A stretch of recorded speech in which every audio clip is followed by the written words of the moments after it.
The city of Durham then hosting the start of stage 3 of the AJ Bell Tour of Britain.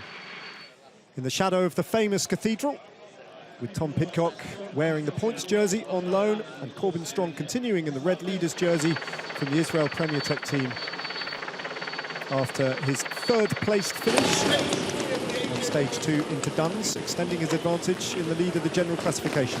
A couple of climbs early on, a sprint before that, and then one more third category climb and 2 more sprints in the final half of the race. The flag dropped and a prolonged battle ensued for the riders to get in the breakaway of the day.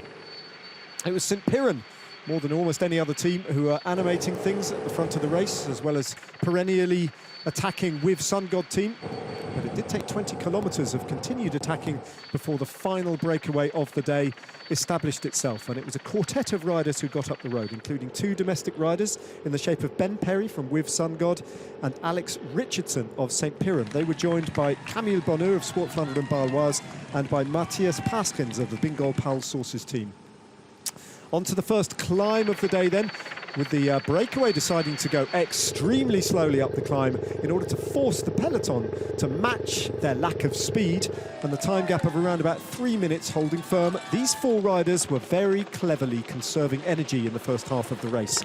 It was Camille Bonneau who took the maximum 10 points, and then there was a battle for the minor points amongst the other 2 contenders for the King of the Mountains competition. Stephen Bassett found that he was caught and passed first by Matt Teggett, who was leading out, the man in the green jersey. Jake Scott, who extended his advantage over Stephen Bassett in the King of the Mountain standings over the top of the Category 1 Chapel Fell. After that then, the second categorised climb of the day was at Billy Lane, and the peloton continued to ride to the pace being dictated by the 4 riders at the front, who were riding a very conservative tempo with an average speed of around about 37 kilometres an hour. Another battle ensued between Bassett and Scott, and again it went the way of Scott and Teggett. Teggett once again making sure that his teammate Jake Scott picked up another 2 points. The green jersey securely on his shoulders for another day.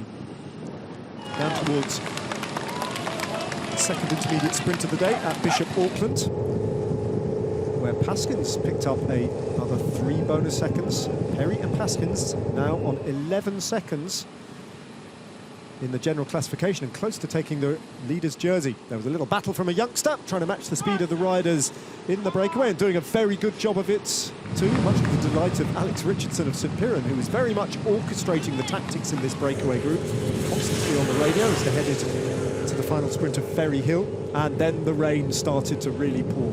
The gap was up at around about 5 minutes when the Ineos Grenadiers sent Andre Amador onto the front over the final climb of the day with 20 kilometres to go of High Morsley. There were more mountains points for Camille Bonneau, Michal Kwiatkowski and Andre Amador doing the work to try and bring this gap back. But the Ineos Grenadiers and the other sprinters teams had left it very late indeed, and the breakaway was starting to believe they had a chance. Into the final then, the outskirts of Sunderland, Alex Richardson of St Piran continually attacked the 3 riders in the breakaway, but didn't quite have the explosive power that he needed to get away from the rest, and Matthias Paskens in particular shut down his every move.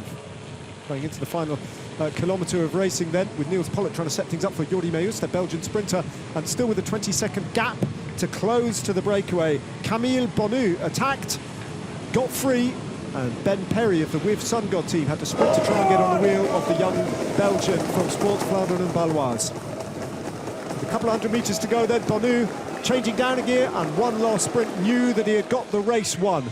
A brilliant victory on the streets of Sunderland, going to Sport Flandre and Baloise's Camille Bonneau. Ben Perry crossing and taking 6 seconds time bonuses in second place, and then Jordi Meus sprinting for 5th. But the peloton had been thwarted in their ambitions to bring it back for a big bunch sprint. Camille Bonneau, only the 2nd win of his professional career, the man from Belgium, winning here in the pouring rain in Sunderland.